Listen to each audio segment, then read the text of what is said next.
Today for this, the 53rd event in the year-long Cedar Falls Authors Festival. And when you leave, if you look in that display case right outside, you'll see a kind of record of the many events that went on this year. And at the end of the program, we're going to have one of our typical drawings. If you haven't been to one of these events before, we have a drawing of our original artwork, which is a Gary Kelly print. And Gary Kelly is even here, and he might sign it for you if you ask him. And so I hope you'll stay for the reception and book signing afterwards. The Cedar Falls Authors Festival started last May with the goal of reclaiming the city's neglected legacy as a rich seedbed for writers, from pioneer times and Best Reader Aldrich to the present. In fact, Dave Whitsett's talk today is the 12th of 13 programs in the festival's Cedar Falls History Writers Series, which began in February as a way to spotlight the many Cedar Falls authors who write history in its many forms. Let me take a moment to invite you to the final program in the series, and it's the final program of the whole Cedar Falls Authors Festival. On Saturday, June 9th at 1 o'clock in this very space, historian Ken Lifetalk will speak on Ruth Succo, one of Cedar Falls' 6 nationally known best-selling authors who we've been spotlighting this year. His talk is called Going to the Woods, Ruth Succo and the Early 20th Century Midwest. So please come. Like today's program, it's free and open to all, and we'll have a nice reception at the end. So bring your friends on Saturday, June 9th. Well, today's program is a special treat, as I think you all know. For Dr. David Whitsett has paid Cedar Falls the compliment of coming all the way from Kelly, Texas, to give you stories from Cedar Falls, faces, places, and cases. Dave Whitsett came to the University of Northern Iowa in 1974 as a professor of psychology and stayed until his retirement in 2001. He focused throughout his career on change and transformation, both for organizations and for us as individuals. He earned his doctoral degree from Western Reserve University in the late 1960s, his dissertation titled Self-Actualization and the Modern Formal Organization. He later published books titled Scenarios of Change, Advocacy and the Diffusion of Job Redesign in Organizations. That was 1989. And Achieving Successful Organizational Transformation in 1996. David became perhaps most famous, particularly locally, for the seminars he offered at UNI and its companion book, The Non-Runner's Marathon Trainer. Anybody take those seminars? Those seminars were for more than running 26 miles. I can speak from direct knowledge, for a friend of mine took Dave's seminar, lost 50 pounds, and changed his life. This was truly transformational. Dave Whitsett spurred the young man's self-actualization. Well, Dave retired from UNI in 2001, but in 2006, he generously turned his mind and his research skills to Cedar Falls and its history. He began a column for the Cedar Falls Record called Historical Spotlight. Do any of you remember it? It told Cedar Falls lost stories, and I cut out many of them. These were published in a book, which you can now have and have Dave sign. And the book is called Stories from Cedar Falls, Faces, Places, and Cases, and he's going to bring that book to life for you today. Thank you, Dave. Is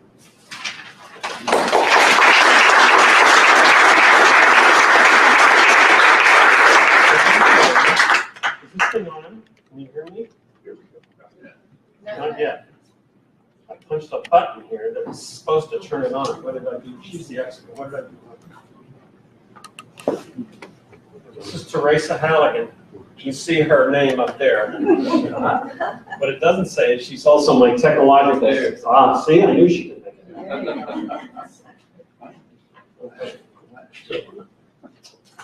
She is the love of my life. That's actually why it says that. That's not why she's here today, but the book is dedicated to her. By the way, I'll just correct something that Barbara told you, which is that you can get a copy of the book. They're already done in the back. But if you really want one, I'm told the Historical Society across the block there has a few more that they'd be happy to sell you. All the profits go to them. All the money goes to them anyway. So if you want to help the Historical Society, it'd be nice if you went over and picked up one of those.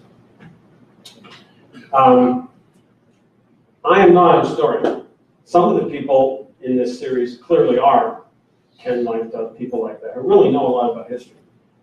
As Barbara told you, I'm a psychologist. I retired and found that I wasn't intellectually stimulated enough, and so I saw an ad in the Cedar Falls Times that said the Historical Society needed some volunteers. So I came downtown, walked in the front door and said, I'm here to volunteer. And Jeff Kurtz, who was the director at that time, said, what do you want to volunteer to do? And I said, what do you need? And he said, can you write? I said, yeah, I can write. And he said, well, we need people to write articles for the Cedar Falls Times, monthly articles. Can you do that? I said, I think so. And he sent me to a lady named Anelia Dimitrova, who was the editor of the Cedar Falls Times. And he said, if you and Anelia can agree on what you're going to do, then go for it. We had a brief discussion in which essentially Anelia said, you can write on anything that interests you. Whoa, you get it back. Okay. And Jeff had said the same thing. So I show up over there, and they've got all these archives, and I have no idea what's in there. But I start nosing around, and a lady named Janine Johnson, sitting right back there, said, I can help you. She was a volunteer at the Historical Society. And she said, what do you want to know? And I said, well, I've got this guy, and I don't even remember who it was. Some guy will look up, oh yeah, we've got stuff on him, let me find it for you. All it is to say, without her, there wouldn't be any books, there wouldn't be any articles. She found the stuff. She educated me. So I got to be an amateur historian. What you see here is the product of me becoming an amateur historian and help from all over town. People just came to me with ideas. There's an old house up there. Do you know anything about that? No, but I'm going to find out. So that's what we did. That's what we did.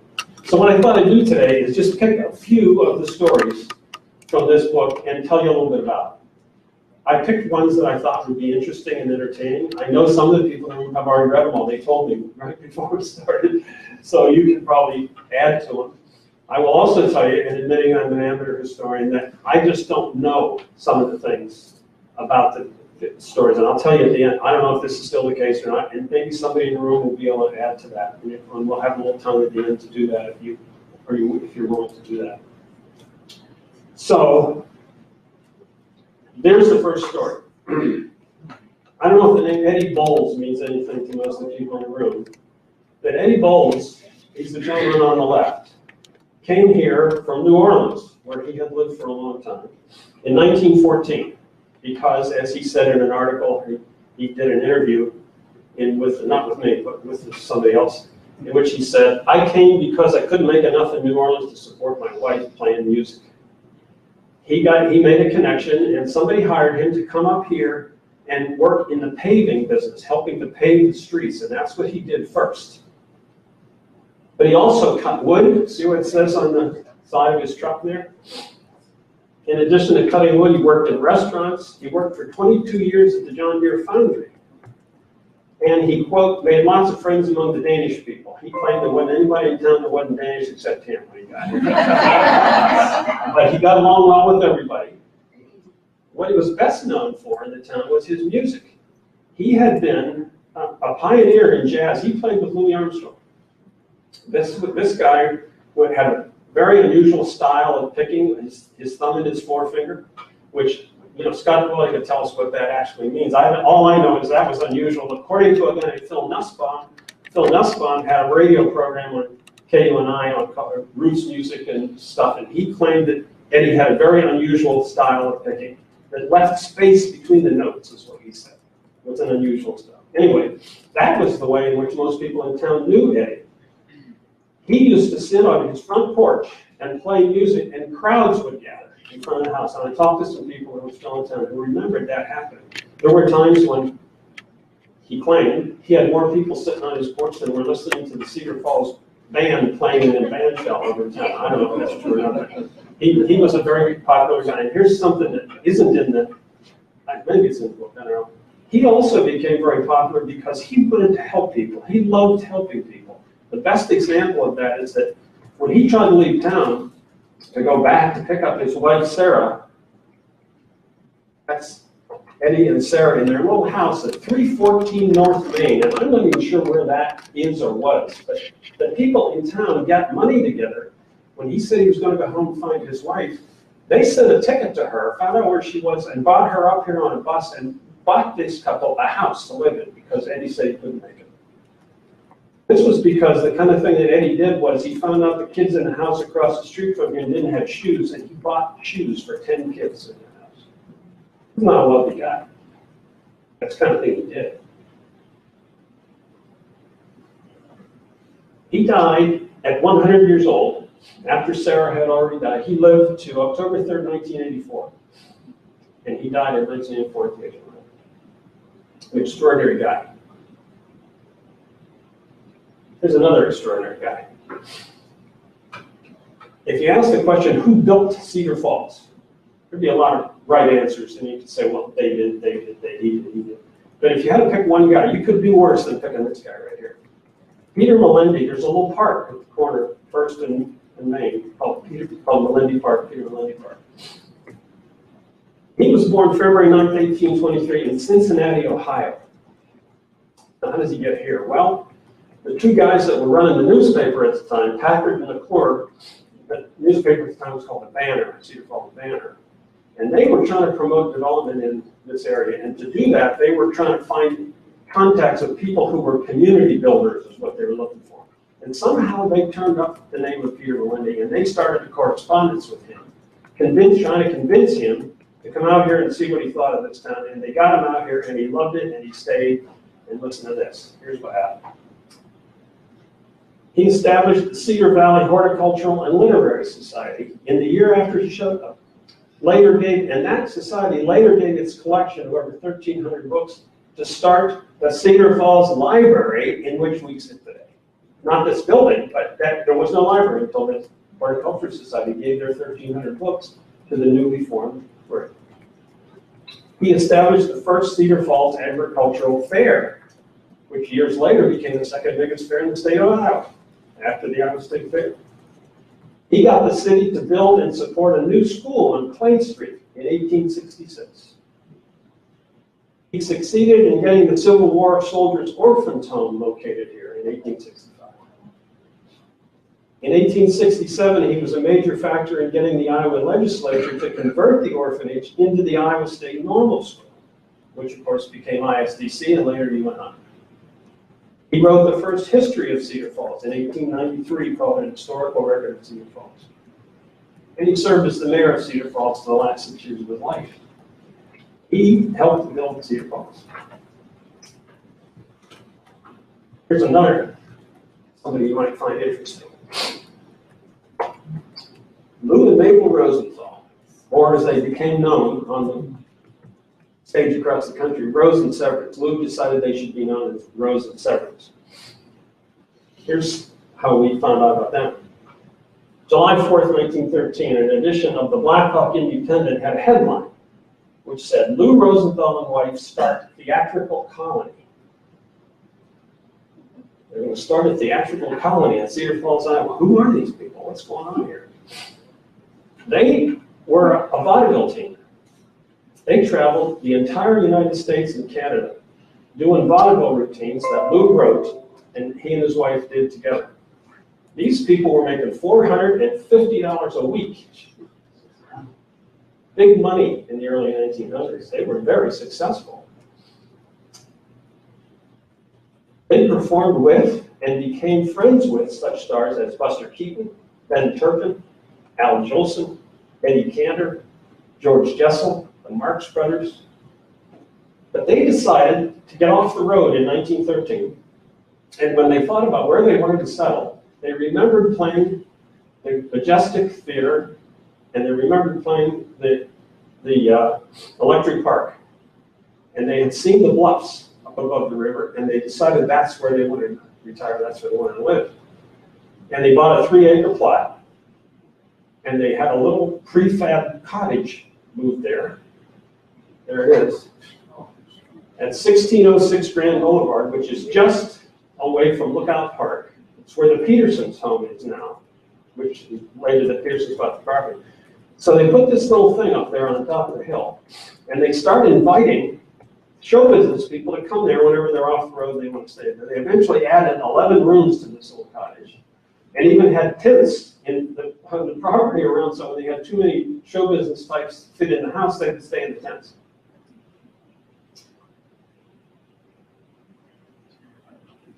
They purchased, after they had sold the land, or purchased the land, their plan was to build all the way down over the river down and have a boat launch and all kinds of stuff down on the river. That part never got done. And Lou passed away in November of 1950. Mabel a few years later. Their daughter Esther lived to 1966, and she left much of the family show business stuff to the Historical Society. And it's still there. A lot of the family, the costumes and stuff that they used in the theater stuff, and it's still in the archives, isn't it, Janine? Say she knows. Yeah, she knows better. See, I'm talking like I know. She knows. It's still there. Here's somebody else you find interesting. The name C.N. McHugh meaning. Yep. Hardly anybody knows who C.N. McHugh was. He was the mayor of Cedar Falls for a while. He was born in 1872 in Gratiot, Wisconsin. He came to Iowa at age 16. He settled first in Cedar Rapids, where he worked in, listen to this, you'll see the connection, a broom factory in Cedar Rapids. In 1903, he came to Cedar Falls and married that lovely lady, Harriet Simpson. 2 years later, he and a group of associates formed the Cedar Falls Broom Company and located, in the building where the Cedar Falls Broom Factory restaurant eventually was. But he wasn't done yet. In 1927, he bought out the other stockholders and he became the sole proprietor of the Broom Factory. It wasn't a restaurant, then, a factory. But listen to this. In the meantime, he got into the pickle making business. A company in Marshalltown called Marshall Canning Company produced a lot of cucumbers and pickles and stuff, and they wanted him to do some of the pickle making up here in Cedar Falls. And they leased the land in front of the broom factory, and they put the pickle making process there. And they had a lot of cucumbers that for whatever reason they didn't think would make very good pickles, so those were being tossed out, and he said, "You mind if I take those and make pickles out of them?" They said, "No, as long as you don't sell them and compete with us." So he didn't. He gave them away to people in Cedar Falls. Good political move, because when he then ran for city council and later mayor, he was the guy that had given you free pickles for years. Smart guy. He died of a heart attack in 1944, but he served as the mayor, made lots of friends, and did a lot of improvements in the town. That's why I took him. I just thought he's an interesting guy. Now, the next thing I want to tell you about for a minute or two doesn't have any slides, but you're going to love this story. At least I'll be stunned if you don't. It's about my daughter. My two daughters, they're twins, they're 51 years old now. But when one of them was 8, I think, they were going to Cedar Heights School. The thing they liked best about the school was John Foch. He was the principal of the school. But he somehow let a book get into his school that told her that the pioneers were all men. And she brought that book home one day and she said, "Daddy, were all the pioneers men?" And I said, "No, honey, there were a lot of women pioneers." "Well, my book says that the pioneers were men." And I said, "Do you have the book with you?" And she said, "Yep." And I said, "Can you show me where it says that?" And she opened the book and found the line, and the line said, "The pioneers and their wives went west." This is an intelligent little 8-year-old girl. She understood what that sentence said. It said the pioneers were the husbands, the men. And I said, well, I don't think that's what they meant. She said, well, it's what it says, Dad. And I thought, you know what, you're right. So that inspired me, along with a little help from a couple of other people. John Foch's wife, Judy, was one of them, who said to me, David, the month of March is celebrated nationally as Women's History Month, and maybe you would want to write an article about women in influence in Cedar Falls, and we could use it as our monthly article. So here, I said, yeah, I'd like to do that. Dorothy Sturgis was the first white woman in the area when she arrived in 1845. I'm hearing music. Oh. Mary Hannah, first permanent female settler arrived here in 1845. This is pioneering. This is when this place is being opened up. Phoebe and Harriet Overman arrived here in 1847. And here's my favorite. A lady named Roxy Taylor came here in 1845 and started the first school this town ever had. It was near what is now 13th and Main Street, and I think there's still a boulder with a plaque up there. Does anybody know? Is it still there? You're saying, Rosemary's saying it is. That was, so she kept that school going. There was only 6 kids in that school at first, but she kept that thing going until Melendy and some other people got a bigger school built for her.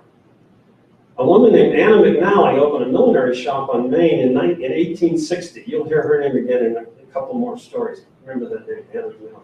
Elizabeth Bancroft and her husband opened Bancroft Flowers in 1855, longest continuously operating business in the city of Cedar Falls. Teresa Wangler Sartori arrived in 1857. She founded the Ladies' Aid Society and served as its president for 40 years. So on and on. Yes, Laurel, there were women pioneers. And here's one of everybody's favorite buildings. There's an article in the book called The Phoenix, and it's about the ice house, because it kept rising out of total destruction and being rebuilt at least 3 times. It served as our town's only source of ice for many years, but it burned to the ground in 1921. The Cedar Falls Ice Company was owned by a gentleman named Hugh Smith, and a lot of townsfolk pitched in to help rebuild the ice house rapidly after the fire because it was the only source of ice in town. So he didn't have any trouble recruiting people to help rebuild it in a hurry. In fact, they rebuilt it so quickly that even though it had burned in October, by January, they had it completely rebuilt and ready to take the ice out of the river. You can see why. There was no refrigeration, so that was it. We didn't have any ice. We weren't going to be able to keep anything cold. It was rebuilt in time to begin the ice harvesting in January of 1922. The new ice house was round, 100 feet in diameter, 30 feet high, and stocked with 6,000 tons of ice. And the way they kept it from freezing, some of you probably know, is in between the stacks of the ice, you put sawdust and hay and stuff like that. And you delivered the ice in these ice wagons. There were 5 of these ice wagons that went around town delivering the ice. And you put a sign in the window of your house to let them know if you wanted ice or how many pounds you wanted. And then they delivered it that way. The service continued until 1934, when economic troubles and electric refrigeration put Mr. Smith out of business. However, we could use it for something else. So it became the boathouse. And they used it for 30 years. 1976, at which time it had deteriorated to the point at which it was deemed unsafe and was marked for demolition. But the Cedar Falls Historical Society launched a campaign to save it. Nancy Redfern was the president of the Historical Society at the time, and she kind of led the battle. And so Cedar Falls citizens came about, they got it done again.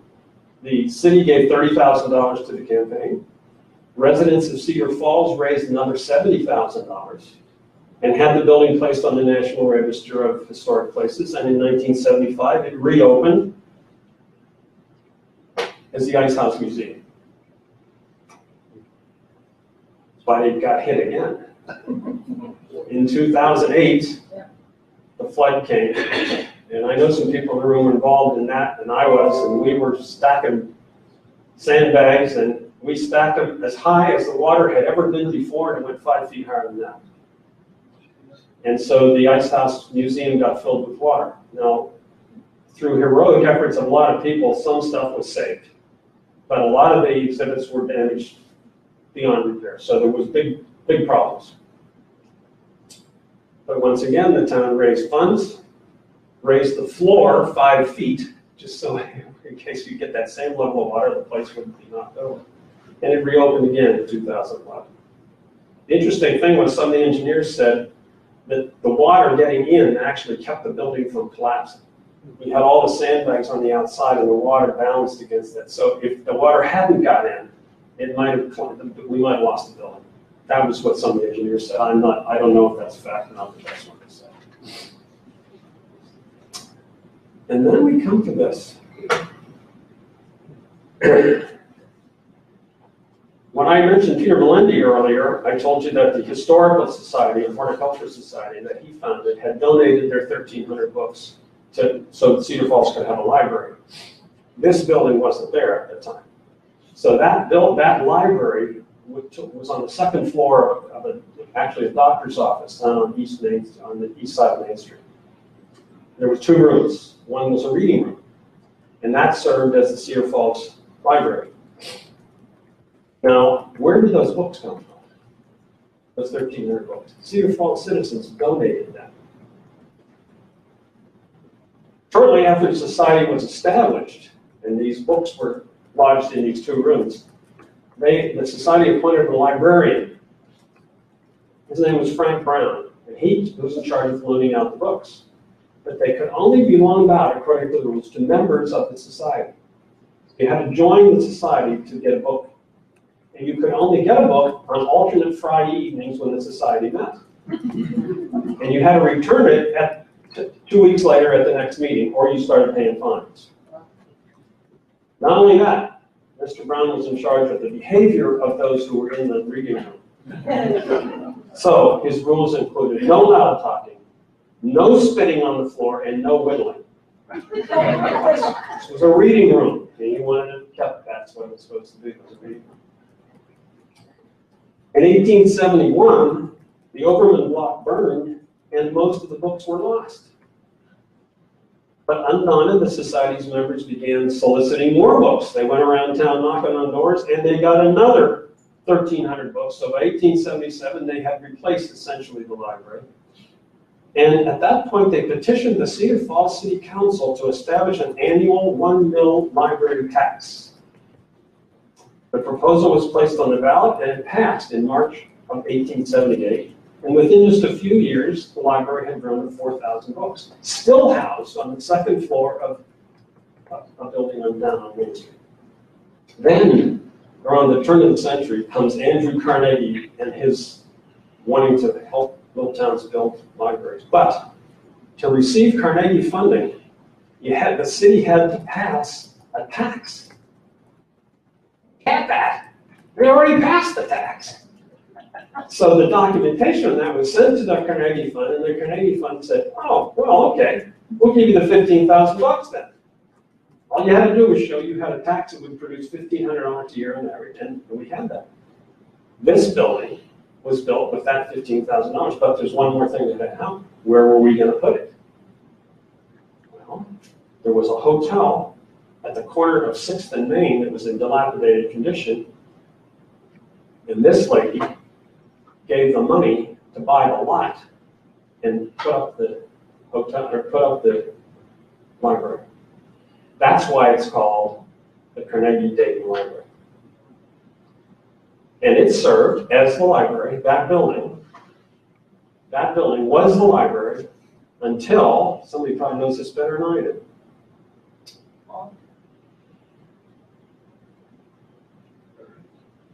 Let's see, 2003. 2003. March and in 2004, this building was established. The building we're in today. So that building was the library until 2003.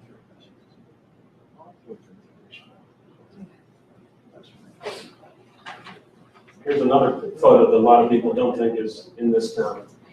Where do you think that is? If you look down on the lower right-hand side, you might be able to see it. That's Island Park in Cedar Falls, Iowa.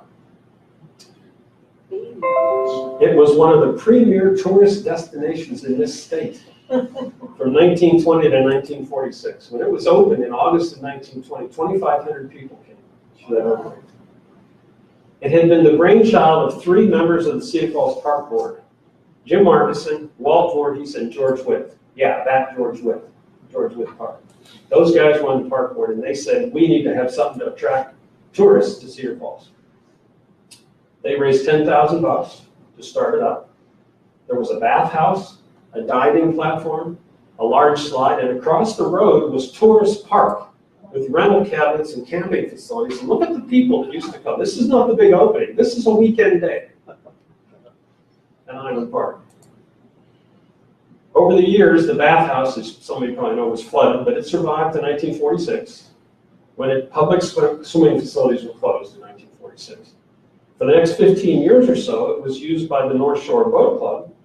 It got a big facelift in 1987. That building. It was then used for various public functions until 2008, but once again, it was flooded in 2008. But as with the ice house, it was rebuilt.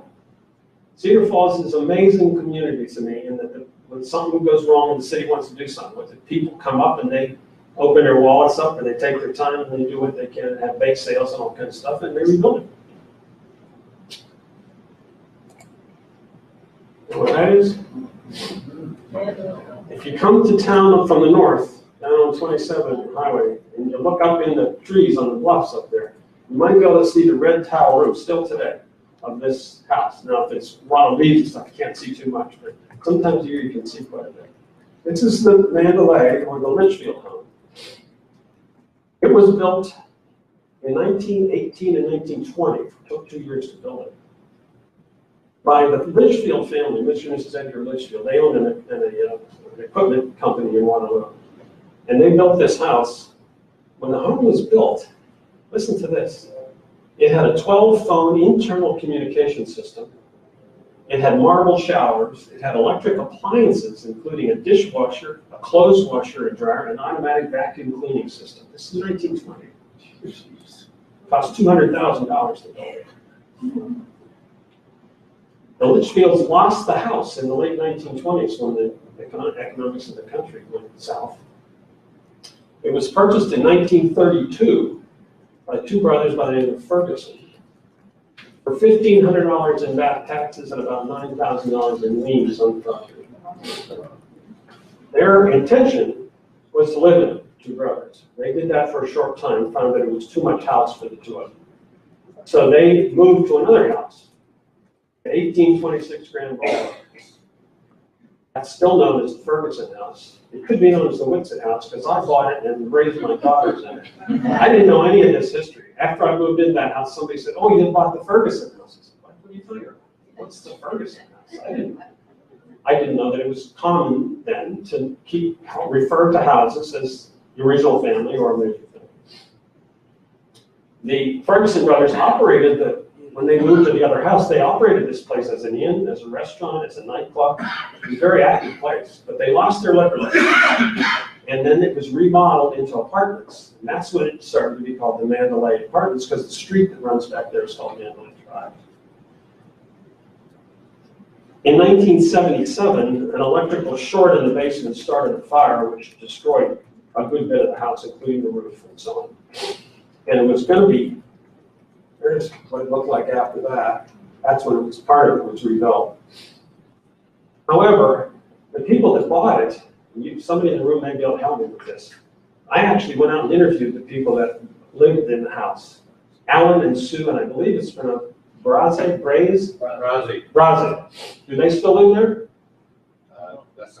I don't, they may still live there, I don't know. But their plan was to rebuild the house, and they were hoping to get public funding to help them do that. I went by it, and it doesn't look to me like it's ever been done. It looks to me like it's still not in very good shape. So I don't know, but it's, my knowledge tells me that if they don't live there, they've sold it again. I don't know, so maybe they still do. What do you suppose is going on there? Well, you read the bottom, the waves march at Iowa State Teachers College. What are the waves? They are, quote, women accepted for volunteer emergency service. That's what WAVE stands for. Created by FDR. And they were created in July of 1942, quote, to release men for combat duty. That was the idea. Between December of 42 and April of 45, over 14,000 women were trained in that program on the UNI campus. It was called ISDC campus. After training, they did jobs including rigging parachutes, coordinating weather briefings, air traffic controlling, flight instruction, metalworking, truck driving, and decoding. They filled every job other than combat jobs that the U.S. Navy had. They were housed in Bartlett Hall in the West Gym. Now, where do you suppose the students that were in those things? They were crowded into Baker Hall, Searley Hall, and Lawther Hall, jammed up to fit the women on campus. Their schedule, the WAVE schedule, started at 6 in the morning and went till 9:30 at night. The only time they went everywhere marching in formations. The only time they got off was an hour and a half break for supper, and there's what they did. They went down on the hill to Berg's Drug to buy things or to get something to eat or whatever it was. And this continued until April of 1945, and that's the last group leaving the train depot in April of 1945. 14,000 women. And here's the last one I'm going to share with you. And it's a little different than all the others because I told you I was a rookie historian. And so Janine and a couple other people found things for me to read that I would find interesting. And one of the things I found was that both here in the library and over in the Historical Society, there were archives of old newspapers. The newspapers themselves. I'm not talking about microfiche. I'm talking about the newspapers themselves where you could spread the pages and look at the stuff. And I found some of that stuff fascinating. So I thought just for fun I'd conclude by just reading you, because part of it is the language used. A couple of these pieces. Just of this. May 14th, 1869. These things, by the way, appeared in the Gazette, was the name of the Donnan newspaper at the time. It was published from 1860 to 1869. May 14th, 1869. Quote, Benton County pays a bounty for gophers, requiring the tail to be shown as evidence of the death of the pest. And Blackhawk County does the same, only they require the scalp to be given as evidence. Some of the boys in the two counties have hatched up a scheme whereby they exchange the produce, securing double bounty. I thought that was great. Second, on December 17th, 1869, quote, a man giving the name of S. Jones arrived in our city last week on Friday, putting up at the Inman House. The next morning, he drove out to the orphan's home in grand style, soon returning with a lady who he introduced as Mrs. Jones and a little girl about 8 years of age. They remained here until this morning, when another lady, also claiming to be Mrs. Jones, who also had a marriage certificate to prove it, arrived. A scene ensued, and landlord Inman ordered them all out of the hotel. Story's not over. 1 week later in the newspaper, December 24th, 1869. Mr. S. Jones, of whom mention was made last week, skipped out Friday night soon after the arrival of Mrs. Jones number 2, leaving both wives here. He lives in Buffalo and is well-to-do. He owns some land near Storm Lake, and had promised wife number 2 he would build her a home there. Obviously, he should do that. June 29th, 1866. Quote, not long ago, a woman came to town taking orders for corsets, fitting the article to the customer. A good business was done, many of the ladies of the first families of the city giving an order. The patrons are now greatly provoked by the report that comes from the West, that the person has been arrested for being a man in woman's apparel. Somewhat of a scandal, right? And here's the last one. This one I love. See that store, Wilson and Williams? Down on Main Street, way downtown. June 15th, 1866.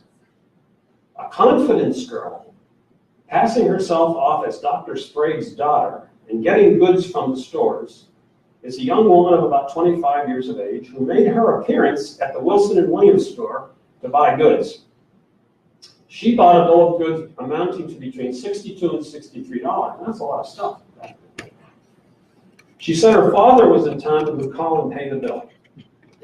She next called on Gross and Rogers, dentist, and had her teeth examined and made an engagement with Dr. Gross, who treated the nerves with marked attention and felt sure of having bagged a good customer. Which I love that. She made her next appearance at Plumber's, where she selected perfumery to the value of $2 and referred Mr. Plummer, as he had the honor of waiting on her himself, to her father, Dr. Sprague, for payment. Her next call was, unfortunately for her, at Miss McNally's millinery store. Remember, she had opened that store in 1860, where she traded to the amount of $2.50. Mrs. McNally was quite suspicious and went down to the Wilson and Williams store. This is where the McNally store was up on the other side of Main Street. That's the north end of Main Street. So she goes down to the Wilson and Williams store to inquire as to what's going on here. Wilson and Williams ascertained that Dr. Sprague had no daughter of this age. And Mr. Miller, who was the other store she was in, accompanied by the clerk, started on her track. What they heard on the way satisfied them that her name was actually Eliza Cardell. She had recently been a domestic in Dr. Sprague's family, but she was not Dr. Sprague's daughter and was not authorized to purchase these things. All of the goods she had purchased at Wilson Williams, excepting a pair of gloves, were later recovered. In spite of the fact that I diligently searched, I could not find out whether they actually put her away or did anything to her. She may have got away with this. I hope you were entertained. I had fun talking with you.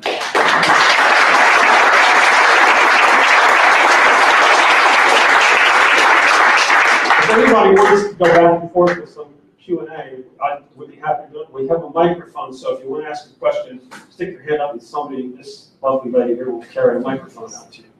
If you don't have any questions, that's fine. I'm done talking anyway. Gail's going. Wait till we give Gail a microphone. Okay.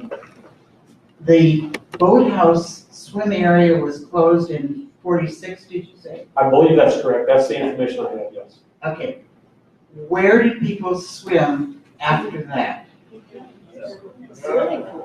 There was a swimming. This is part of the work of another mayor at Cedar Falls. You want to, this lady's going to tell us.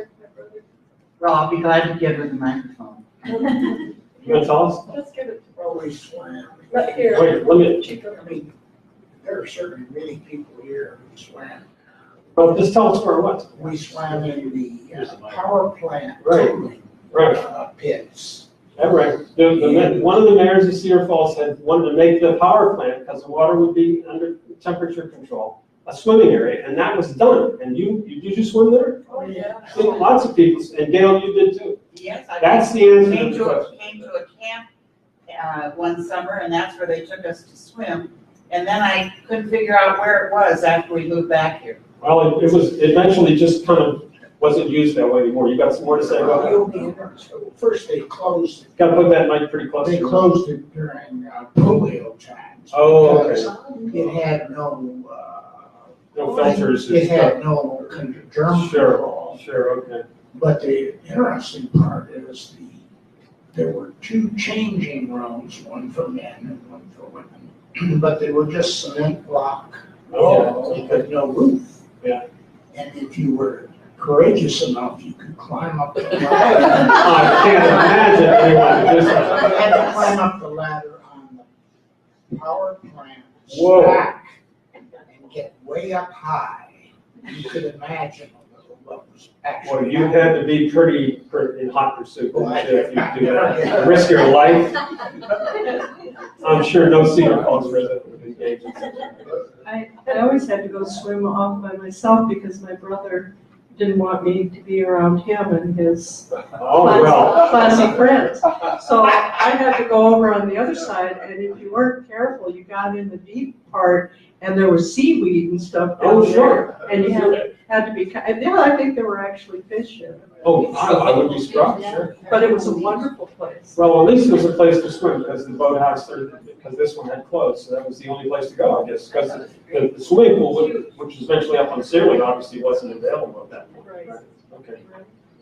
Rosemary has a question, or a comment. I don't have a question, I have a comment, because being the executive director of the Historical Society, you got to find out some fun stuff, and I worked with David.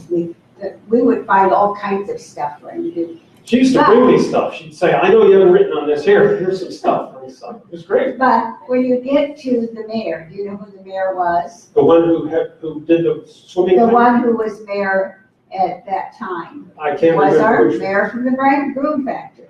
Oh, Okay, well, I McHugh. ran across one day, Okay. he was having an argument with the people, I believe in Cedar Rapids. They had set up a tank full of tiny minnows, and they were to put them in Mullins Pond. Do you know where Mullins Pond was? No. Was the over where the old golf course was. Okay. Well, he found, he didn't really know where he was, and he put him in the swimming pool. And he is irate, and he's fighting with them, and he is That's why saying, we're fishing. you put them in the wrong spot. They had to seine the whole thing out of minnows to make it a swimming hole again, and I just thought, that is too hysterical. That is. I'm glad you could remember which mayor that was. Well, the one that's, See, on McHugh. yeah. Yeah, the pickle guy. I'm wondering if people remember, when all the wax were on campus was, I believe Malcolm Price was the president of the university at that time, and he wanted to find places for returning veterans and their families to live, and that's when they built all the Quonset huts that used to be there. Yeah. So, I can add to that from what Nancy Price recently told me, and she said that her father became president in 1940 and the war, and that he really may have saved ISTC because the men left, in 41 and 42, and they were looking for, yeah, and so he was able, by saying he'd take the waves Sure. to keep it going, and that really helped the university. So we owe him a lot, Malcolm Price. Good point. Yeah. This is kind of pass up.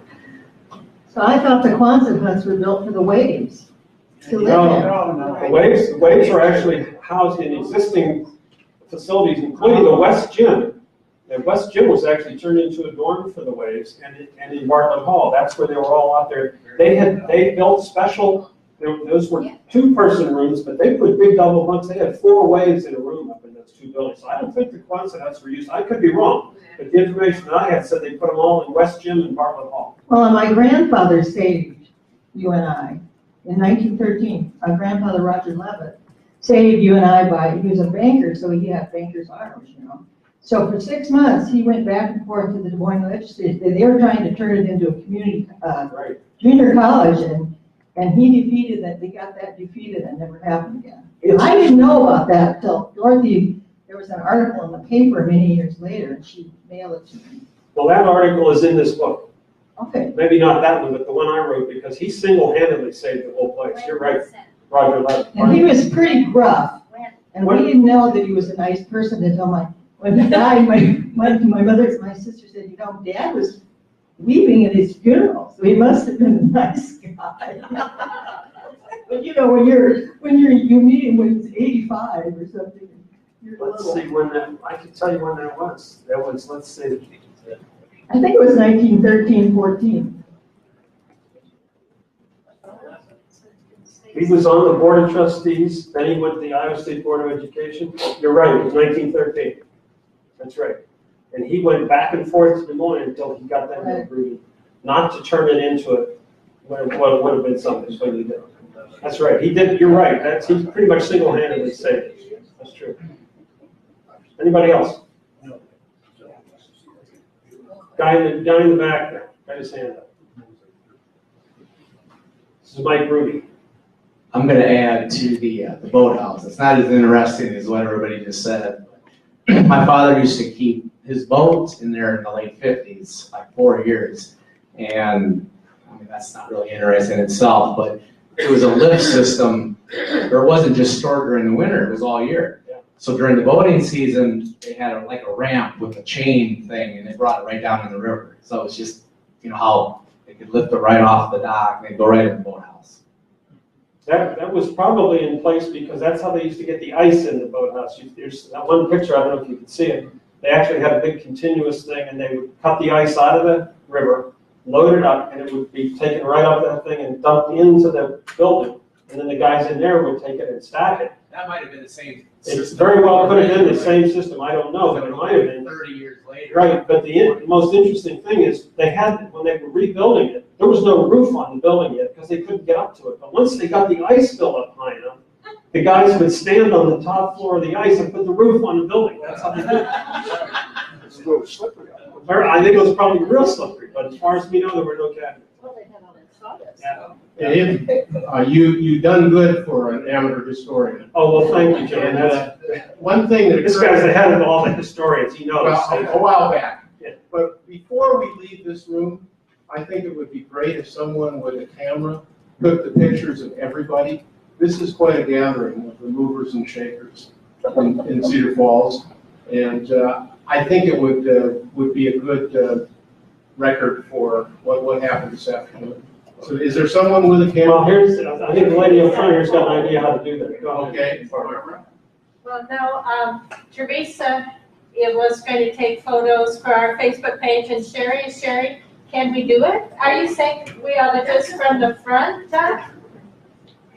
Just from the front? Any of you that are here incognito and have relatives that you don't want to know you were here, you are not required to submit to this process. And remember, Mike is also recording this on Facebook. So if you want to gather in the people up front, he's going to get it on the recording as well. Well, I want to thank you all for coming. You can participate in this in any way you want, but I'm really pleased and honored to have been asked to come, and I want to thank you for your attention. Thanks a lot.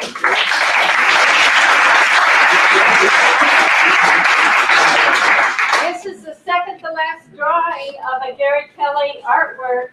So stay while we take photos and. You need a microphone to do it?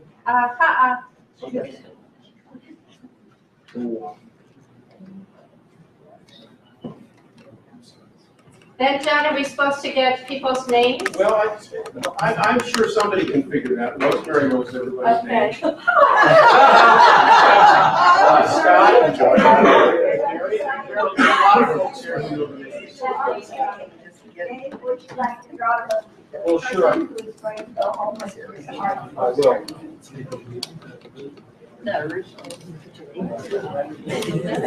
Should I invite you? Okay, read it out. Joan Ogden. Joan Ogden. She is one of my neighbors, so I will give it to her. Where is Joan? She was here and she's back there. Are you not going to put your hand up, or I'm just going to So please enjoy tea and punch and cookies and talk to Dave about his book. I wish we had more, so They're all gone, but like I said, the Historical Society still has some. There's a lot of print. No, there's more to come. They're just, when I say they're gone, I mean exactly. They can get them around if they decide to. They seem to are small quantities. Well, I'm still, I'm trying to figure out.